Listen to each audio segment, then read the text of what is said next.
Jakarta. Kota yang kita pijak hari ini adalah sebuah monster metropolitan. Gedung pencakar langit, kemacetan yang tak berujung, dan jutaan mimpi yang bertarung setiap harinya. Kita mengenalnya sebagai ibu kota, pusat segalanya. Tapi, pernahkah kalian bertanya, kenapa dulu kota ini bernama Batavia? Dan tahukah kalian bahwa di balik nama Batavia yang terdengar megah itu, tersimpan sebuah drama politik yang memalukan. Sebuah cerita tentang ego seorang penguasa yang terluka, pengkhianatan, keberuntungan yang aneh, dan dendam kesumat yang dibawa sampai mati. Orang ini, Jan Pieter Sun Koon, Gubernur Jenderal Foch yang paling ditakuti, pendiri kekuasaan Belanda di Nusantara. Tahukah kalian bahwa dia sebenarnya benci setengah mati dengan nama Batavia? Dia bahkan menolak menyebut nama itu dalam surat-surat resminya. Halo Sobat Penakluk, kembali lagi bersama kami. Hari ini, kita tidak akan membahas sejarah biasa yang ada di buku sekolah kalian. Kita akan membongkar file rahasia tentang asal-usul nama Jakarta yang penuh darah dan intrik. Siapkan kopi kalian, karena kisah ini lebih rumit daripada drama sinetron dan lebih kejam daripada film action. Inilah kisah nyata ketika ego satu orang melawan takdir sebuah kota. Mari kita putar waktu mundur, jauh ke belakang, tahun ke-1617. Bayangkan suasana Jayakarta saat itu. Bukan aspal panas, melainkan rawa-rawa yang lembab, hutan bakau yang lebat, dan udara yang dipenuhi aroma rempah serta ambisi. Disinilah, di tepi muara Sungai Ciliwung yang strategis, Jan Pieter Sun Koon mulai menancapkan kuku kekuasaannya. Koon bukan pedagang biasa. Dia adalah seorang visioner yang kejam. Di kepalanya, Foch bukan hanya harus berdagang, tapi harus memiliki. Dia ingin membangun sebuah markas besar, sebuah rendezvous point untuk semua kapal Foch di Asia. Koon memutuskan untuk membangun sebuah benteng batu yang kokoh. Bukan sekadar gudang kayu, tapi benteng pertahanan militer. Lokasinya tepat di sebelah permukiman Pangeran Jayawikarta, penguasa lokal Jayakarta saat itu. Tentu saja, ini tindakan provokasi. Bayangkan, ada orang asing membangun bunker militer di halaman rumah kalian. Pangeran Jayawikarta yang merupakan bawahan Kesultanan Banten mulai gerah. Dia mencium gelagat busuk dari Koon. Foch tidak berniat menjadi tamu. Mereka ingin menjadi tuan rumah. Setahun berlalu, tahun ke-1618, ketegangan memuncak. Tapi, Koon tidak sendirian dalam permainan ini. Ada pemain lain yang juga haus kekuasaan. Inggris, East India Company (AIC), saingan abadi Foch, melihat peluang. Mereka tahu Pangeran Jayawikarta membenci Koon. Maka terjadilah aliansi yang mematikan. Inggris mendekati Pangeran Jayawikarta, menawarkan bantuan untuk mengusir Belanda. Musuh dari musuhku adalah temanku. Begitu prinsip mereka. Desember 1618 situasi berubah menjadi neraka bagi Foch. Benteng yang belum selesai dibangun itu tiba-tiba dikepung. Dari laut, meriam-meriam kapal Inggris siap memuntahkan api. Dari darat, pasukan Pangeran Jayawikarta mengepung rapat. Benteng itu terisolasi. Koon, sang gubernur jenderal, terjebak. Dia menghitung kekuatan. Pasukannya kalah jumlah, logistiknya menipis, dan posisinya terjepit. Jika dia bertahan, itu sama saja bunuh diri. Tapi Koon bukanlah orang yang mau mati konyol. Dia punya rencana gila. Di tengah kegelapan malam, Koon membuat keputusan drastis. Dia melarikan diri. Ya, Sobat Penakluk, kalian tidak salah dengar. Sang jenderal besar kabur meninggalkan anak buahnya. Tapi, tunggu dulu. Ini bukan tindakan pengecut setidaknya menurut Koon. Ini adalah taktik retreat. Dia berlayar menuju Banda, Maluku. Tujuannya satu, mengumpulkan armada perang terbesar yang pernah dilihat Nusantara untuk kembali dan menghancurkan Jayakarta. Sementara Koon berlayar membelah ombak menuju Maluku. Nasib ratusan anak buahnya di benteng Jayakarta berada di ujung tanduk. Mereka ditinggalkan tanpa pemimpin tertinggi, dikepung oleh ribuan musuh yang siap membantai. Moral mereka hancur lebur. Garnison Belanda itu sudah pasrah. Mereka tahu Hanya masalah waktu sebelum Inggris atau pasukan Jayakarta mendobrak gerbang dan menghabisi mereka semua. Sejarawan Bernard Hari M. Flique mencatat momen ini sebagai titik terendah Foch. Mereka benar-benar di ambang kepunahan. Namun, disinilah sejarah menunjukkan selera humornya yang gelap. Ketika garnisun Belanda sudah bersiap mengibarkan bendera putih, tanda menyerah kepada Pangeran Jayawikarta, sesuatu yang ajaib terjadi. Inggris tidak terima. Inggris merasa merekalah yang paling berjasa memojokkan Belanda. Mereka ingin menguasai benteng itu sendiri. Mereka tidak mau berbagi jarahan dengan Pangeran Jayawikarta. Di tengah percekcokan itu, tiba-tiba muncul pemain keempat, Kesultanan Banten, Sultan Banten. Atasan dari Pangeran Jayawikarta marah besar. Dia tidak merestui aliansi Jayawikarta dengan Inggris. Tanpa izinnya, Banten tidak mau Inggris menjadi terlalu kuat di wilayah mereka. Apa yang terjadi selanjutnya?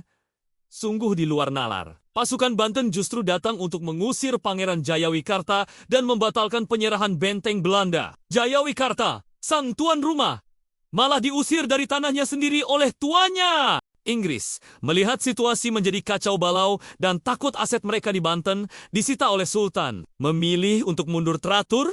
Mereka cabut, meninggalkan Pangeran Jayawikarta yang sudah kehilangan kekuasaan dan meninggalkan benteng Belanda yang... Selamat sobat penakluk! Coba resapi ini. Benteng Belanda itu selamat bukan karena mereka jago berperang, bukan karena strategi jenius. Mereka selamat karena masu-masu. Mereka terlalu sibuk bertengkar, memperebutkan siapa yang berhak menang. Keserakahan Inggris dan politik Banten justru menyelamatkan nyawa ratusan tentara Foch.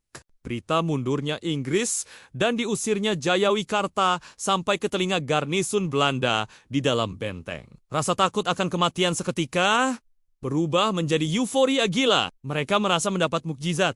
Malam itu, 12 Maret tahun 1619, anggur dibuka. Pesta digelar. Mereka mabuk kemenangan-kemenangan yang tidak mereka perjuangkan. Di tengah pesta pora itu, para perwira Foch tiba-tiba sadar satu hal penting. Benteng tempat mereka berlindung ini belum punya nama. Selama ini mereka hanya menyebutnya benteng di Jayakarta. Di tengah mabuk kepayang itu, mereka mengadakan rapat dadakan. Mereka butuh nama yang gagah, nama yang mengingatkan mereka pada kampung halaman. Berbagai usulan muncul. Namun akhirnya, mereka sepakat pada satu nama legendaris. Batavia. Kenapa Batavia? Nama ini merujuk pada suku Batavi, suku Jermanik kuno yang dianggap sebagai nenek moyang bangsa Belanda. Bagi mereka, nama ini melambangkan keberanian dan ketangguhan leluhur. Tanpa persetujuan Kon yang sedang jauh di Maluku, tanpa surat resmi dari Amsterdam, garnisun itu secara sepihak membaptis kota itu dengan nama Batavia. Mereka tidak tahu bahwa keputusan malam itu akan memicu kemarahan besar sang gubernur jenderal. 2 bulan berlalu sejak pesta penamaan itu. Tanggal 28 MUI, Sendopyaku Jukyu Cakrawala Laut Jawa menjadi gelap oleh layar-layar kapal. Jan Pieterszoon Kon telah kembali, dan dia tidak datang dengan tangan kosong. Dia membawa armada perang lengkap, 1000 prajurit pilihan, meriam-meriam terbaru, dan satu tujuan, membumi hanguskan siapapun yang menghalanginya. Hanya butuh waktu 2 hari. Pada tanggal 30 MUI, Sendopyaku Jukyu Kon melancarkan serangan total. Kota Jayakarta, yang sudah ditinggalkan sebagian besar penduduknya dan kehilangan pelindungnya, hancur lebur. Keraton dibakar.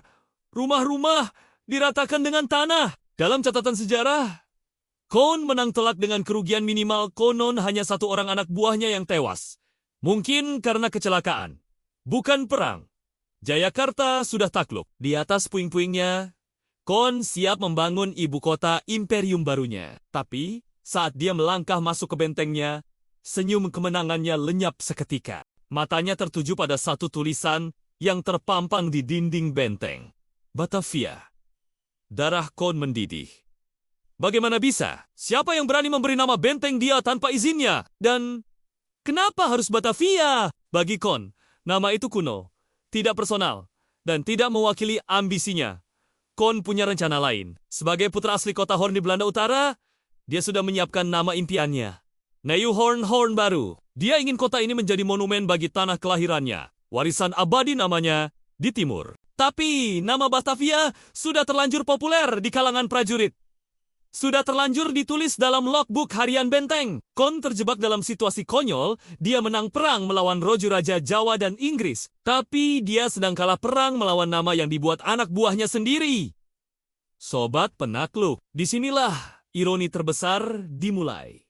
J. Panjang Kon, sang diktator yang bisa memerintahkan pembantaian ribuan orang di Banda, ternyata tidak berdaya melawan birokrasi kantor pusat. Bagaimana cara Kon melawan nama Batavia? Kenapa para bos besar Foch di Belanda, Hyarinze Bentian, justru lebih suka nama Batavia daripada usulan Kon? Dan bagaimana akhirnya nama ini bertahan selama 3 abad sebelum akhirnya kembali menjadi Jakarta? Pertarungan ego antara Kon dan Dewan Direksi Fox ini akan menjadi babak paling konyol dalam sejarah kolonial kita. Dan kita akan membahas detail surat manoret mereka yang penuh drama di bagian kedua. Kon menang perang, tapi dia kalah cepat dalam memberi nama. Bagi pria dengan ego setinggi langit seperti Kon, ini bukan masalah sepele, ini penghinaan.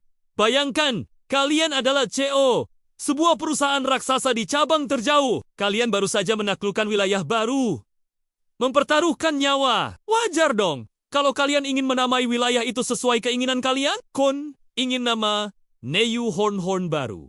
Dia ingin mengenang kota kelahirannya yang damai di Belanda utara sana. Tapi takdir berkata lain. Nama Batavia sudah terlanjur viral di kalangan prajurit. Dan yang lebih parah, para direktur Foch di Amsterdam yang dikenal sebagai Hyarinze Bentian Tuan 7 belas mendengar kabar ini.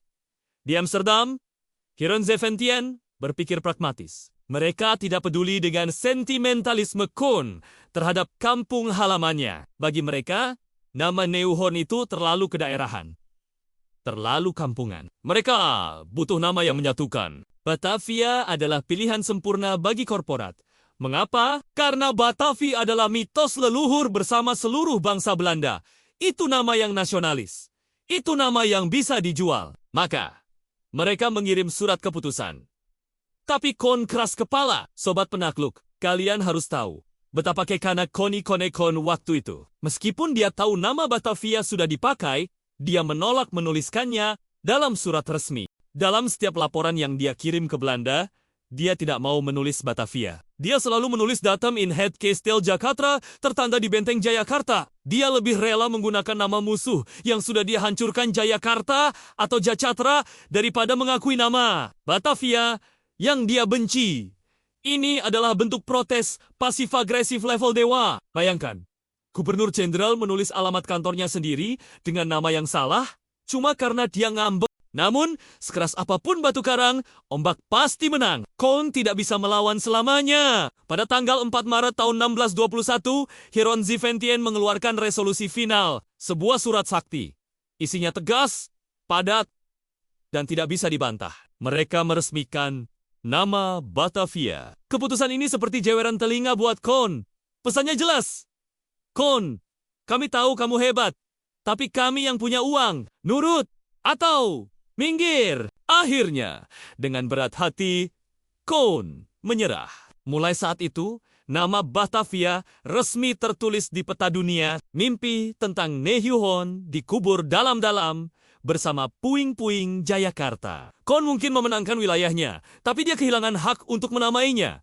Oke, nama sudah ditetapkan. Sekarang, saatnya membangun kota. Dan disinilah letak kesalahan fatal kedua yang dilakukan Belanda. Kesalahan yang akan dibayar dengan nyawa ribuan orang selama berabad-abad. Kon dan penerusnya ingin membangun Batavia. Persis sekali lagi, saya tekankan persis seperti kota-kota di Belanda. Mereka rindu rumah. Mereka ingin melihat Amsterdam ketika membuka jendela. Apa ciri khas kota Belanda? Benar, kanal. Parit-parit air grachten.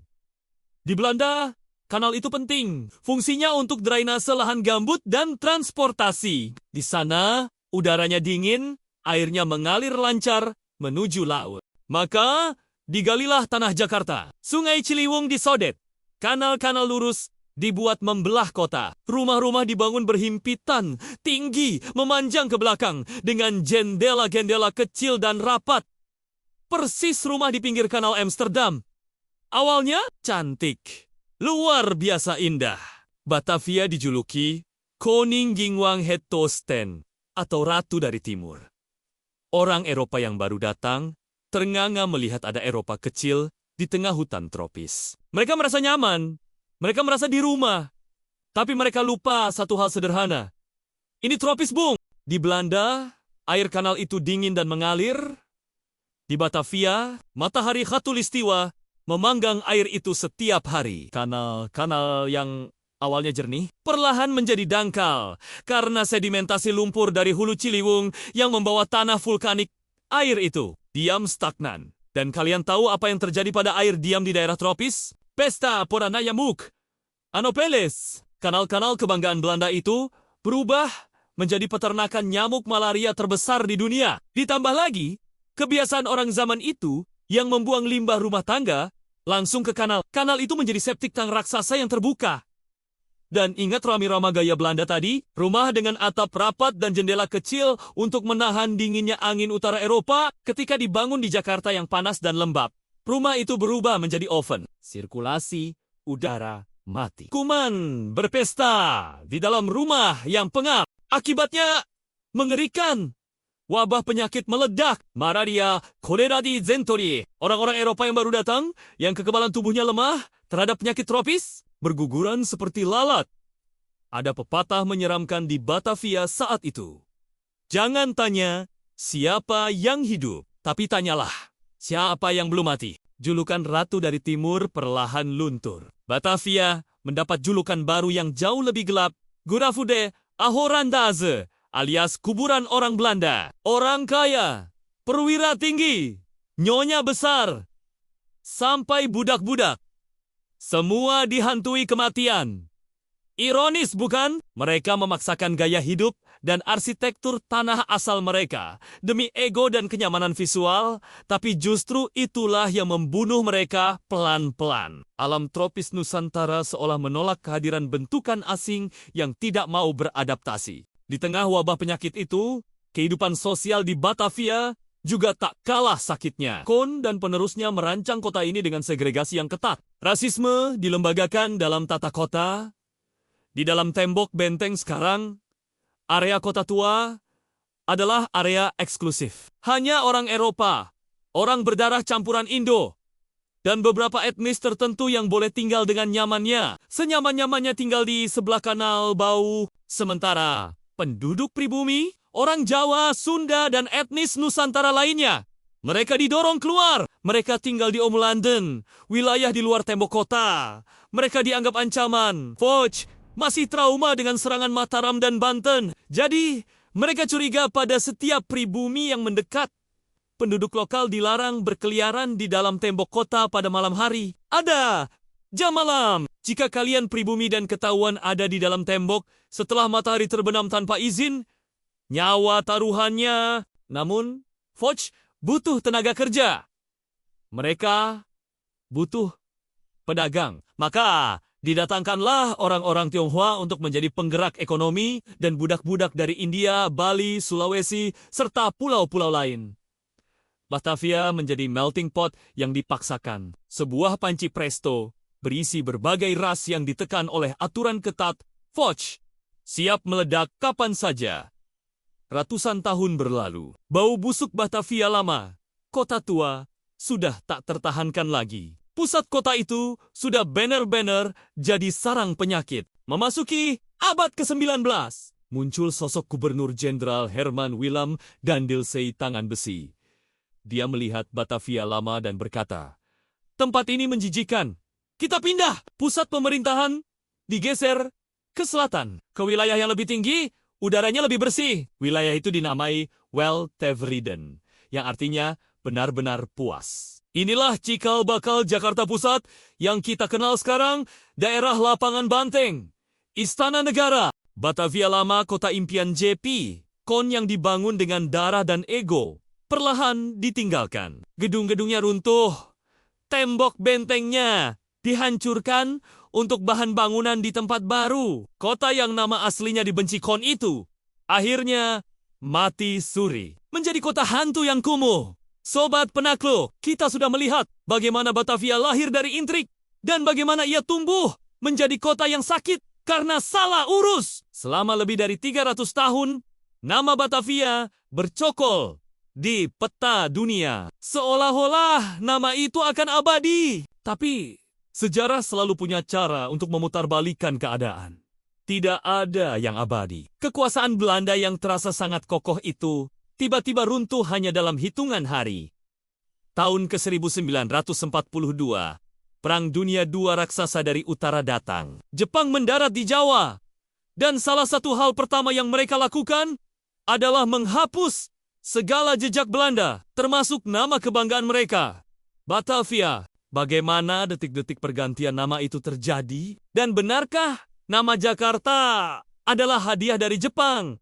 Atau justru sebuah strategi politik yang licik? Dan bagaimana nasib patung J. Panjangkon yang angkuh itu? Awal abad ke-20, Batavia sedang berada di puncak kejayaannya. Orang-orang Belanda menyebutnya sebagai zaman normal. Mereka merasa kekuasaan mereka di tanah Jawa ini abadi, tidak tergoyahkan. Mereka telah berkuasa selama 300 tahun lebih, menancapkan kuku kolonialisme sedalam mungkin. Di depan Groothuis sekarang, gedung Kementerian Keuangan. Lapangan banteng berdiri dengan gagah sebuah patung perunggu. Patung siapa? Tentu saja Jan Pieter Zoon, sang pendiri. Dia berdiri tegak, telunjuknya menunjuk angkuh ke tanah. Seolah berkata, "Ini tanahku selamanya." Tapi sobat penakluk, sejarah mengajarkan kita satu hal pasti.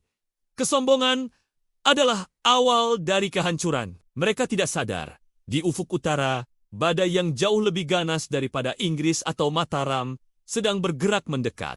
Inilah babak terakhir dari hikayat Batavia. Babak di mana nama pemberian asing itu akan dicabut paksa dari peta dunia dan digantikan kembali oleh takdir aslinya. Maretto Senkyu Hyakuyeonju ni langit Jawa menghitam. Bukan karena mendung, tapi karena asap ledakan dan armada udara Kekaisaran Jepang. Pasukan saudara tua datang dengan kecepatan kilat yang mengerikan. Kalian tahu apa yang mengejutkan? Belanda, yang selama ratusan tahun menyombongkan diri sebagai penguasa tak terkalahkan, ternyata kerupuk. Mental mereka hancur seketika. Hanya dalam waktu 8 hari. Ya, kalian tidak salah dengar. 8 hari pertempuran darat, Angkatan Perang Hindia Belanda bertekuk lutut. Gubernur Jenderal Gerda van Starkenborg ditawan. Ratusan tahun dominasi kolonial runtuh dalam hitungan 1 minggu. Mitos supremasi kulit putih hancur di depan mata rakyat pribumi. Tuan-tuan besar yang dulu ditakuti sekarang digiring seperti tawanan biasa oleh tentara Jepang yang posturnya lebih kecil. Rakyat melihat ini dengan perasaan campur aduk, kaget, takut, tapi juga ada rasa puas. Jepang datang dengan agenda cerdas. Mereka tahu, untuk memenangkan hati rakyat Indonesia dan memobilisasi sumber daya perang, mereka harus menghapus memori tentang Belanda. Mereka harus melakukan rebranding total Jepang, melancarkan kampanye anti-barat yang masif. Bahasa Belanda dilarang. Buku-buku berbahasa Belanda dibakar. Patung-patung Ratu Wilhelmina dirobohkan. Dan tentu saja, nama-nama tempat harus diganti. Jalan-jalan yang dulu menggunakan nama pahlawan Belanda diganti menjadi nama-nama Jepang atau nama lokal. Van Hughes Boulevard berubah menjadi Jalan Teku Umar. Oranye Boulevard menjadi Jalan Diponegoro. Kota ini sedang dicuci otaknya, dibersihkan dari daki-daki kolonial. Tapi ada satu nama yang paling menyolok. Nama yang menjadi simbol utama kekuasaan Belanda. Batavia. Pada peringatan 1 tahun Perang Asia Timur Raya, tepatnya tanggal 8 Desember tahun 1942, pemerintah pendudukan Jepang membuat keputusan bersejarah. Nama Batavia resmi dihapus dari muka bumi. Sebagai gantinya, mereka tidak menggunakan nama Jepang. Mereka memilih nama yang sudah terkubur selama 323 tahun di bawah puing-puing, Benteng Koun. Nama yang dulu direbut paksa. Kota ini diberi nama baru. Jakarta Tokubetsushi, Kota Istimewa Jakarta. Nama ini diambil dari kependekan Jayakarta. Jepang cerdik, mereka menggunakan sentimen sejarah Fatahillah, untuk membangkitkan semangat nasionalisme yang tentu saja tujuannya untuk membantu perang Jepang. Tapi bagi rakyat, ini lebih dari sekadar propaganda. Ini adalah momen spiritual. Bayangkan, kakek nenek moyang kita yang selama Bada-Bada-Bot dipaksa menyebut kota mereka dengan nama asing Batavia. Akhirnya bisa memanggil rumah mereka dengan nama aslinya kembali. Nama Batavia yang dipaksakan lewat resolusi Herren-Zeventien tahun 1621. Akhirnya mati di tahun ke-1942, umurnya panjang, 321 tahun, tapi akhirnya tamat juga. Tapi penggantian nama saja belum cukup. Masih ada satu hal yang mengganjal. Masih ada duri di mata rakyat Jakarta. Patung Jan Pieterszoon Koen yang sombong itu masih berdiri tegak di pusat kota. Selama patung itu masih ada, bayang-bayang kekejaman Fok masih terasa. Maka tibalah hari eksekusi itu. Maret tahun 1943, ada yang menyebut 1942 akhir menjadi momen pembalasan dendam sejarah. Simbol keangkuhan itu ditarik paksa. Patung perunggu Kon yang berdiri di atas alas beton yang kokoh mulai goyah dengan satu tarikan terakhir yang penuh amarah. Bro! Sang gubernur jenderal jatuh. Wajah perunggunya mencium tanah Jakarta yang dulu dia jajah. Sorak-sorai membahana. Bukan hanya patung yang runtuh hari itu, tapi juga mentalitas inlander budak yang selama ini menghantui rakyat. Mereka sadar, Tuan Besar, mereka bisa jatuh. Tuan Besar, mereka bisa hancur. Kon, yang dulu bersikeras tidak mau menggunakan nama Batavia, kini patungnya dihancurkan di kota yang sudah bernama Jakarta. Ironi yang sempurna. 3 tahun kemudian, 17 Agustus tahun 1945, di Jalan Pegangsaan Timur ke-56, Bung Karno membacakan teks proklamasi. Coba kalian perhatikan, naskah otentik proklamasi itu. Di sana tertulis, Jakarta, hari 17 bulan 8 tahun 45. Bung Karno tidak menulis Batavia.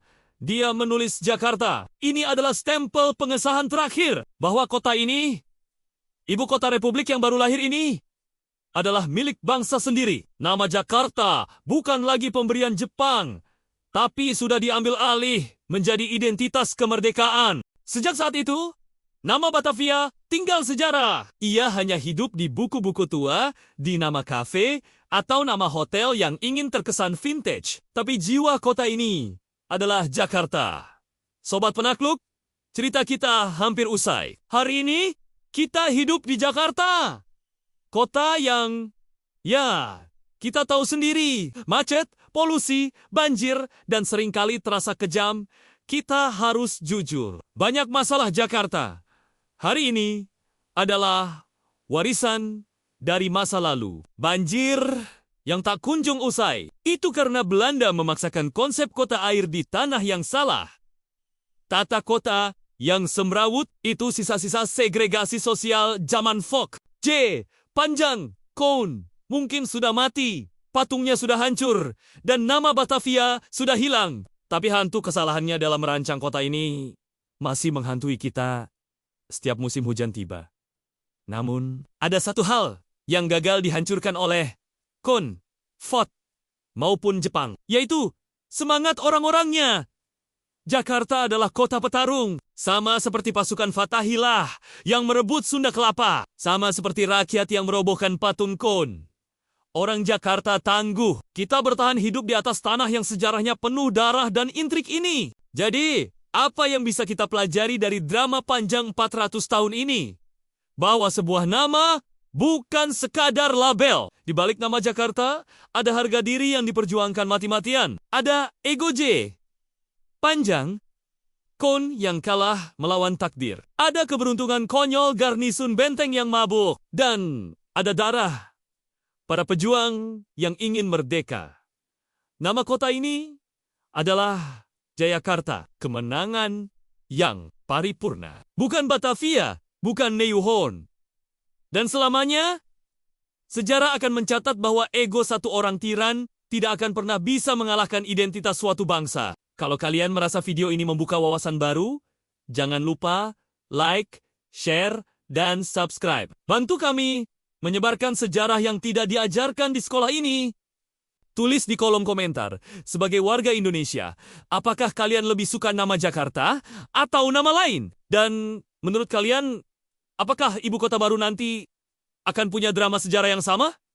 Serunya, saya Wahyu. Sampai jumpa di penaklukan misteri berikutnya. Salam penakluk.